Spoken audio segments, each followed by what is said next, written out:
everyone, it's Steve, and it's really nice out. I did a kind of impromptu announcement a couple nights ago. It was windy and rainy, and now it's partly cloudy and clear. It's really freaking beautiful out here, and it's nighttime, so I mean, I'm scouring for whatever light I can get. But yeah, I did a little like, I'm making a movie, guys. I'm stoked. I'm freaking out. Yeah. You know, no production work has been done yet, so it's a little early to be getting that freaked out about it. But and I want to say, because here I am, I've practically, the script's practically done. I'm just, going over it, like, oh, does this need to get tweaked? Does that need to get tweaked? I'm going into the early process of casting for this mammoth, and just generally feeling really good. I've started and stopped working on a multitude of different projects over the past 2 years, just in terms of the writing it and starting a new screenplay and writing it, and do I want to make this? And there always came a moment, sometimes really early on, where I just was like, I'm not feeling this, and I'd put it aside. It was like 8-10 different stories. And this one all started just randomly one night. I just started writing. And as I was just going and the thoughts were coming out and just, spilling out through my hands, I started interjecting a kind of revised version of another storyline that had kind of come into my head, but I haven't written anything on it. It was just an idea that I had, and it came out of hibernation, and it started coming out in this story, and that's where I started developing the crux of the overall story. And I feel like, again, I don't want to give a whole lot away, especially since it's a film I'm making. I don't want to give a bunch of spoilers, but this is kind of like a little intro. Hey, Steve, that's me, and this is what I came up with. This is the one story out of 10 in the last long while that has really just gripped me and been something I really want to write and I really want to film, and I'm actually excited about it. And only half the films I do am I really that jazzed about the shooting process. I love shooting film, but at the same time, it's like, okay, I gotta go out and do 10 hours of videoing today. Does that sound like a lot of fun? Sometimes it isn't. But this one I feel jazzed about, even just going out there and shooting it and seeing what I bring home when the shooting process is done.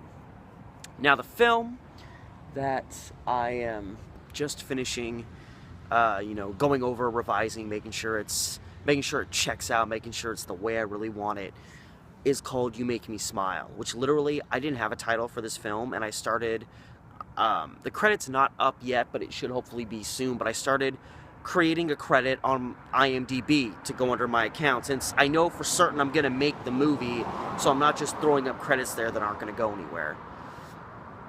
And as I was sitting there, one of the first page that comes up when you want to add a new title, they ask, what kind of a film is it? How long is it? Who are you? Are you, the writer, the director, producer? Who are you? But the first thing on the list is, what's the name of the movie? Now, I could have written just, untitled drama production, but randomly, just as I was sitting there, like, maybe I can come up with a working title. You Make Me Smile. Thinking about the film, that title just fell out of my head, and I was like, okay, I'll go with this. And I didn't really think it was going to stick, but as time has passed and I'm thinking more about it, like, I really like the title, and it makes sense because there's a lot of times in my film where, like, as far as typing a direction, it's like, so-and-so smiles because of this, so-and-so smiles warmly. But anyway, in short, You Make Me Smile follows a woman named Susan, who is early 40s, 40 to 45 years of age. Most of my films I've done, the lead character has been between the ages of like 18 and 30, kind of my age range. So I really wanted to branch out, do a film where there's a character that's outside of that gap. So Susan's a little bit older, and she's a woman who pretty much experienced the same high school experience I did. But here she is, she's in her 40s. She's never really had a family of her own. She's never had kids. And she's blocked out the resentment one can have for not achieving the things that people are used to achieving in this life. She's blocked out those feelings primarily by being a busybody, being a hard worker. But she's worked this same job that's, paid her bills and kept her living a pretty, satisfactory lifestyle. But it's that job that she's been working for 12, 15 years now, and it's getting to a point where even that's starting to become mundane. So she's getting, she's halfway through her life. She's getting to this point where she's having to really start, reflecting on where she's at and acknowledging these feelings that she's maybe been blocking out for so long. And the business that she does, she works for a company that deals in, essentially preparing properties to be sold. And her job is, she's pretty much a property analyst. She goes out, she examines the property, she gathers all the information. She's the person that they rely on the most when, God damn it, I swear to God, every time I need a bus, one doesn't show up. But when I don't need a bus and I'm just outside my apartment, the 79 bus always fucking shows up. Sorry, I shouldn't be swearing. But, so anyway, so that's her job. She analyzes properties and, brings that information to the people she works for. And they, and then they utilize that in terms of figuring out a price to sell properties for and things of that nature. So one particular property that she's out analyzing one day once belonged to the parents of a young woman who's now 20, named Annette. And Annette just happens to be out there visiting the property, because she still visits it from time to time, because it was where the home was that she lived in with her parents, who both were murdered when she was an infant, essentially, 2, 3, 4 years old. And she's had to, live with her family all this time, and it's that life that was taken away from her. And Annette has this objective: someday, when she gets enough money, she's going to buy a cheap piece of property, out in the sticks, which was kind of the life she had growing up. She lived out of town with her parents in this very calm, rustic, rural setting. And that's what she wants to get that back to make up for what was taken from her. So you've got Susan, who's, deals in selling property, and essentially Annette is a person who's looking to buy property. And they meet while Susan's out there looking at her parents' old property. And they get to talking, and she tells her this tragic story about her parents. And beyond that connection, this kind of property selling, buying aspect, is the fact that Annette is very much a 20-year-old version of Susan, who, has never really had, a love interest in her life. She's young enough to where, kids aren't really an issue. But, like Susan with her work, Annette has blocked out those things that we normally pursue to focus on that objective she has, which is to get that piece of land to make a home for herself. And the two end up finding themselves falling in love with each other. And the age difference, I'm not trying to make some grandiose point, like, oh, it doesn't matter how old you are. The age aspect is in there,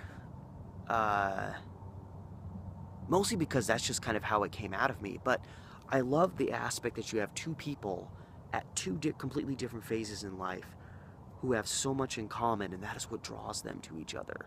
And they need to feel drawn to each other because they've spent both their lives not really being pulled in or wanted by anybody else.